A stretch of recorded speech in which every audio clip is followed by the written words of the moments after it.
महंगाई, stock market की बुरी हालत, डॉलर की बढ़ती कीमत और हुकूमती नाकामियों से तवज्जो हटाने की कोशिश। हुक्मरानों ने ममनुआ फंडिंग के मामले पर प्रेस कॉन्फ्रेंसेस का जुमा बाजार लगा दिया। एक दिन में 8 प्रेस कॉन्फ्रेंसेस की गई। कई किरदारों ने ममनुआ फंडिंग केस की गर्दान की। एक दिन 8 प्रेस कॉन्फ्रेंसेस, कई किरदार, लेकिन मामला सिर्फ एक। फॉरेन फंडेड फंडिंग आई, फंड ले।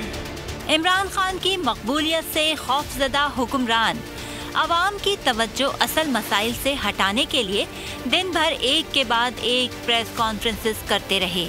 सबका एक ही मुद्दा था, इमरान खान पर पाबंदी लगा दें ताकि दोबारा आवाम में पीटीआई का मुकाबला ना करना पड़े।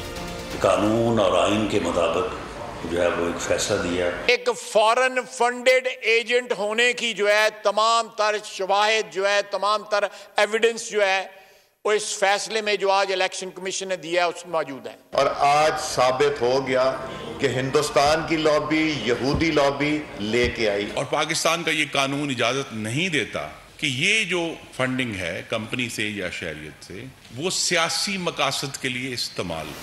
हालिया ज़िमनी इंतखाबात में पीडीएम और पीपल्स पार्टी समेत 12 जमातें अकेली पीटीआई से बदतरीन शिकस्त खा चुकी हैं। नवाज शरीफ को क्रिकेट खेलने का बड़ा शौक था,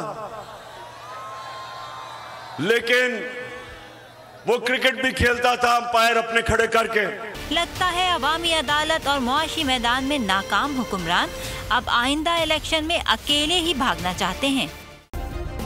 सब्सक्राइब करें और बेल दबाएं ताकि कोई खबर रह न जाए।